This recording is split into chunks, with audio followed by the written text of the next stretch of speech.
ರಾಜಕಾರಣದಲ್ಲಿ ಯಾವುದು ಕೂಡ ನಿಂತು ನೀರೇನಲ್ಲ. ರಾಜಕಾರಣ ಅಂದ ತಕ್ಷಣ ಯಾರೇ ಇರಲಿ ಯಾರೇ ಹೋಗ್ಲಿ ಅದೊಂದು ಹರಿತಾ ಇರುವಂಥ ನೀರಿದ್ದಂತೆ ರಾಜಕಾರಣ. ರಾಜಕಾರಣದಲ್ಲಿ ನಾವು ನೋಡ್ತಾ ಇದ್ದೀವಿ, ಎಲ್ಲೋ ಒಂದು ಕಡೆ ಒಂದು ರೀತಿ ಕ್ಷಿಪಣಿ ಆದಂಥ ಬದಲಾವಣೆಗಳು, ಕ್ಷಿಪಣಿ ಆದಂಥ ರಾಜಕೀಯ ಸನ್ನಿವೇಶಗಳನ್ನು ನಾವೆಲ್ಲರೂ ಕೂಡ ನೋಡ್ತಾ ಇದ್ದೀವಿ. ನಾವು ಕರ್ನಾಟಕ ರಾಜ್ಯದಲ್ಲಿ ಕೂಡ ಅನೇಕ ಮಂದಿ ದಿಗ್ಗಜರನ್ನ ನಾವು ನೋಡಿದ್ದೀವಿ. ನಾವು ವೀರೇಂದ್ರ ಪಾಟೀಲ್ ಅವ್ರನ್ನ ಮುಖ್ಯಮಂತ್ರಿ ಇದ್ದಂಥ ಟೈಮಲ್ಲಿ ಯಾವ ರೀತಿಯಲ್ಲಿ ಅವ್ರನ್ನ ಮುಖ್ಯಮಂತ್ರಿಗಳು ವೀರೇಂದ್ರ ಪಾಟೀಲ್ ಅವ್ರನ್ನ ಇಳಿಸಿದ್ರು ಅನ್ನೋಂಥದ್ದು ಕೂಡ ನಮ್ಮ ಗಮನದಲ್ಲಿದೆ. ಮುಖ್ಯಮಂತ್ರಿ ವೀರೇಂದ್ರ ಪಾಟೀಲ್ ಅವ್ರನ್ನ ಆವತ್ತಿನ ಸಂದರ್ಭದಲ್ಲಿ ಎಲ್ಲೋ ಒಂದು ಕಡೆ ಏರ್ಪೋರ್ಟಲ್ಲಿ ನಿರ್ಧಾರ ತಗೊಂಡು ವೀರೇಂದ್ರ ಪಾಟೀಲ್ ಅವರು ಮುಖ್ಯಮಂತ್ರಿನ ಇಳಿಸಂಥ ಸನ್ನಿವೇಶವನ್ನು ಕೂಡ ನಾವು ಕಂಡಿದ್ದೇವೆ. ಅದೇ ರೀತಿಯಲ್ಲಿ ಕೂಡ ನಮ್ಮ ದೇವರಾಜ್ ಅರಸ್ ಅವರು ಮುಖ್ಯಮಂತ್ರಿ ಇದ್ದಂಥ ಟೈಮಲ್ಲಿ ಕೂಡ ಯಾವ ರೀತಿಯಲ್ಲಿ ನಡ್ಕೊಂಡ್ರು ಅನ್ನೋಂಥದ್ದು ಕೂಡ ನಾವೆಲ್ಲರಿಗೂ ನೋಡಿದ್ವಿ. ಅನೇಕ ದಿಗ್ಗಜರನ್ನು ನೋಡಿದಂಥ ಟೈಮಲ್ಲಿ ಬಹುಶಃ ಕರ್ನಾಟಕದಲ್ಲಿ ಕೂಡ ಆ ರೀತಿ ಏನನ್ನ ಯಾವ ರೀತಿಯಲ್ಲಿ ಮಹಾರಾಷ್ಟ್ರದಲ್ಲಿ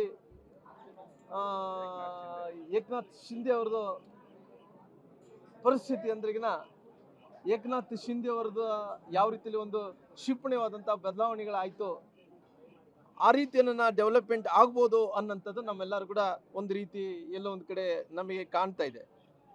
ಹಂಗಾಗಿ ನಾವು ಇವರೆಲ್ಲರನ್ನ ಉದಾಹರಣೆ ನೋಡಿಕೊಂಡು ಇವತ್ತು ರಾಜಕಾರಣದಲ್ಲಿ ಅನೇಕ ಅಂದ್ರೆಗಿನ ಇವತ್ತು ಬಹುಶಃ ಕರ್ನಾಟಕದಲ್ಲಿ ಕೂಡ ಈ ಸಿಂಧಿಯಾ ಫಿನಾಮಿನ ನೋಡಿದಂಥ ಟೈಮಲ್ಲಿ ಕರ್ನಾಟಕದಲ್ಲಿ ಕೂಡ ಇನ್ನೊಂದು ಸಿಂಧಿಯಾ ಫಿನಾಮಿನ ಆಗ್ಬೋದು ಅನ್ನೋಂಥದ್ದು ಕೂಡ ನಮಗೆಲ್ಲ ರೀತಿಯಲ್ಲಿ ಕೂಡ ಒಂದು ಇಲ್ಲಿ ಜನರು ಒಂದು ರೀತಿ ಅವರು ಕುತೂಹಲದಿಂದ ನೋಡ್ತಿರೋ ಕಾರಣ ಕರ್ನಾಟಕದಲ್ಲಿ ಇವತ್ತು ಎಲ್ಲ ಪರಿಸ್ಥಿತಿಗಳು ಆಗ್ಬೋದು ಅನ್ನೋಂಥದ್ದು ಕೂಡ ನಮ್ಮ ಕಣ್ಮುಂದೆ ಇದೆ. ಹಂಗಾಗಿ ಮುಂದಿನ ದಿನಗಳಲ್ಲಿ ಕರ್ನಾಟಕದಲ್ಲಿ ಕೂಡ ಯಾವ ರೀತಿಯಲ್ಲಿ ಶಿವಸೇನಾ ಮತ್ತು ಅಜಿತ್ ಪವಾರ್ ಅವರು ಎಲ್ಲರೂ ಕೂಡ ಸೇರಿ ಪುನಃ ಆವತ್ತಿನ ಸಂದರ್ಭದಲ್ಲಿ ಶಿಂದೆ ಅವರು ಮಧ್ಯದಲ್ಲಿ ಬಂದು ಆ ಶಿಂದೆ ಫಿನಾಮ ಮಹಾರಾಷ್ಟ್ರದಲ್ಲಿ ಹಂಗೆ ಯಾವ ರೀತಿಯಲ್ಲಿ ಪ್ರಾರಂಭ ಆಯಿತೋ ಕರ್ನಾಟಕದಲ್ಲಿ ಕೂಡ ಇನ್ನೊಂದು ಶಿಂದೆ ಫಿನಾಮ ಪ್ರಾರಂಭ ಆಗ್ಬೋದು ಅನ್ನೋಂಥದ್ದು ನಾವೆಲ್ಲರೂ ಕೂಡ ಕಾಣ್ತಾ ಇದ್ವಿ. ದೇವರಾಜ್ ಅರಸು ಮತ್ತೆ ವೀರೇಂದ್ರ ಪಾಟೀಲ್ ಮತ್ತೆ ಡಿ.ಕೆ. ಶಿವಕುಮಾರ್ ಅವರು ಕಾಂಗ್ರೆಸ್ ಅಲ್ಲಿ ಆಗ್ತಾ ಇದೆ. ನಾನು ಯಾರ ಬಗ್ಗೆ ಕೂಡ ಹೇಳಕ್ ಹೋಗಲ್ಲ, ಹೆಸರುಗಳು ತಗೊಂಡು ನಾನು ಮಾತಾಡಕ್ ಹೋಗಲ್ಲ. ಕರ್ನಾಟಕದಲ್ಲಿ ಕೂಡ ಮುಂದಿನ ದಿನಗಳಲ್ಲಿ ಏನು ಮಹಾರಾಷ್ಟ್ರದಲ್ಲಿ ಯಾವ ರೀತಿ ಶಿಂಧೆಯ ಫಿನಾಮಿನ ಆಯ್ತೋ ಅದೇ ರೀತಿಯಲ್ಲಿ ಕರ್ನಾಟಕದಲ್ಲಿ ಕೂಡ ಇನ್ನೊಂದು ಶಿಂಧೆ ಫಿನಾಮಿನ ಆಗುತ್ತೆ ಅನ್ನೋಂಥದ್ದು ಕೂಡ ನಾವು ಕಾಣ್ತಾ ಇದ್ದೀವಿ. ವಾತಾವರಣ ಬಂದಿದೆ ಅಂತ ಆ ವಾತಾವರಣ ನಾನು ಬಹುಶಃ ನೀವೆಲ್ಲರೂ ಕೂಡ ನೋಡ್ತಾ ಇದ್ರಿ ಮಾಧ್ಯಮಗಳಲ್ಲಿ. ಕರ್ನಾಟಕದಲ್ಲಿ ಎಲ್ಲಿ ಕೂಡ ಒಂದು ಅಭಿವೃದ್ಧಿ ಕೆಲಸಗಳು ಕಾಣ್ತಾ ಇಲ್ಲ. ಇವತ್ತು ರಾಜಕಾರಣ ಅಂದ ತಕ್ಷಣನೇ ಅವರವರು ಸ್ವಾರ್ಥಕ್ಕೋಸ್ಕರವಾಗಿ ಅವ್ರು ಏನೇನೋ ಆಶ್ವಾಸನೆಗಳನ್ನು ಕೊಟ್ಕೊಂಡು ಇವತ್ತು ಅವರು ರಾಜಕೀಯ ಪೊಲಿಟಿಕಲ್ ಪಾರ್ಟೀಸಲ್ಲಿ ನಾವು ಇಷ್ಟು ದಿನಗಳ ಕಾಲ ನಾವಿರಬೇಕಂದ್ರೆ ಅವರು ಏನೋ ಪೊಲಿಟಿಕಲ್ ಆಗಿ ಅವ್ರ ಪಾರ್ಟಿಯಲ್ಲಿದ್ದಂಥ ಆಂತರಿಕ ವಿಚಾರವನ್ನು ನಾವು ಯಾವುದೇ ರೀತಿಯಲ್ಲಿ ಬಹಿರಂಗಪಡಿಸೋಕೆ ಹೋಗಲ್ಲ. ಅವರ ಆಂತರಿಕ ಪರಿಸ್ಥಿತಿ ಏನೇ ಇರಲಿ, ಆದರೆ ರಾಜ್ಯದಲ್ಲಿದ್ದಂಥ ಜನರಿಗೆ ಒಂದು ಸುಶಾಂತಿ ಅಂದರೆ ಶಾಂತಿಯಿಂದ ಇರಬೇಕು, ಅಭಿವೃದ್ಧಿ ಆಗಬೇಕು ಅನ್ನೋಂಥ ವಿಚಾರ ಬಂದಂಥ ಟೈಮಲ್ಲಿ ಎಲ್ಲೋ ಒಂದು ಕಡೆ ಜನರಿಗೆ ನೋವು ಆಗ್ತಾ ಇದೆ. ಹಂಗಾಗಿ ಕರ್ನಾಟಕದಲ್ಲಿ ಕೂಡ ಶಿಂಧೆ ಫಿನಾಮ ಪ್ರಾರಂಭ ಆಗುತ್ತೆ ಅನ್ನೋಂಥ ನಮ್ಮೆಲ್ಲರೂ ಕೂಡ ಕಾಣ್ತಾ ಇದೆ. ನೋಡೋಣ ಮುಂದಿನ ದಿನಗಳಲ್ಲಿ ಎಲ್ಲವನ್ನು ಕೂಡ ನೋಡ್ತೇವೆ. ನಿಮ್ಮ ಇವತ್ತು ನಡೀತಾ ಇರುವಂತ ಆಡಳಿತ ಪಕ್ಷದಲ್ಲಿ ಯಾರು ಶಿಂಧೆ ಫಿನಾಮಿನ ಆಗ್ತಾನೆ ಅನ್ನೋಂಥ ನೀವೇ ಕಾದು ನೋಡ್ಬೇಕು. ಕಾಂಗ್ರೆಸ್ಸೇತರ ಪಕ್ಷಕ್ಕೆ ತಮ್ಮ ಬಿಜೆಪಿ ಬೆಂಬಲ ಯಾವಾಗಲೂ ಇರುತ್ತಾ? ಕಾಂಗ್ರೆಸ್ಸೇತರ ಸರ್ಕಾರಗಳಿಗೆ ನೋಡೋಣ. ಆಗಿನ ಪರಿಸ್ಥಿತಿಯಲ್ಲಿ ಅವತ್ತು ಮಹಾರಾಷ್ಟ್ರದಲ್ಲಿ ಏನಾಯ್ತು, ಕಾಂಗ್ರೆಸ್, ಶಿವಸೇನಾ, ಶರದ್ ಪವಾರ್ ಅವರು ಮತ್ತೆ ಬೇರೆ ಎಲ್ಲರೂ ಕಟ್ಕೊಂಡು ಮಹಾರಾಷ್ಟ್ರದಲ್ಲಿ ಸರ್ಕಾರ ಮಾಡ್ತಾ ಇದ್ರು. ಅವತ್ತಿನ ಸಂದರ್ಭದಲ್ಲಿ ಶಿಂಧೆ ಅವರು ಕೂಡ ಅವ್ರ ಪಾರ್ಟಿಯಲ್ಲಿ ಇದ್ದಂಥವ್ರೇ ಅಲ್ಲ, ಅವ್ರ ಪಾರ್ಟಿಯಲ್ಲಿ ಇದ್ದಂಥವ್ರು ಹೊರಗಡೆ ಬಂದು ಒಂದು ಶಿಂಧಿಯಾ ಫಿನಾಮಿನ ಯಾವ ರೀತಿಯಲ್ಲಿ ಪ್ರಾರಂಭ ಆಗಿ ಬಿಜೆಪಿ ಯಾವ ರೀತಿಯಲ್ಲಿ ಬೆಂಬಲ ಕೊಡ್ತೋ ಅದೆಲ್ಲವನ್ನು ಕೂಡ ನೋಡಿದ್ರಿ. ನಾನೇನು ಹೇಳೋದು ಬೇಕಾಗಿಲ್ಲ.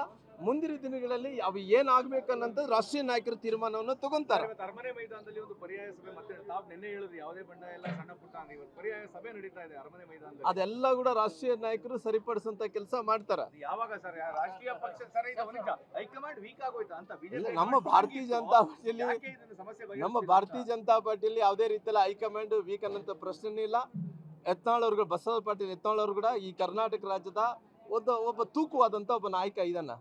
ಭಾರತೀಯ ಜನತಾ ಪಾರ್ಟಿ ಇವತ್ತು ಯಾವುದೇ ವೈಯಕ್ತಿಕವಾದಂಥ ವಿಚಾರ ಬಂದಂಥ ಟೈಮಲ್ಲಿ ಸಣ್ಣ ಪುಟ್ಟ ವ್ಯತ್ಯಾಸಗಳು ಇದಾವಾಗಲಿ ಪಾರ್ಟಿ ವಿಚಾರ ಬಂದಂಥ ಟೈಮ್ ನಾವೆಲ್ಲರೂ ಒಂದೇ ಅನ್ನೋಂಥ ಭಾವನೆಯಿಂದ ಪಾರ್ಟಿಯಲ್ಲಿ ಕೆಲಸ ಮಾಡ್ತಿದ್ವಿ. ಇವತ್ತು ಯಾರಾದರೂ ಕೂಡ ನಾವೆಲ್ಲರೂ ಕೂಡ ಸೇರ್ಕೊಂತೀವಿ.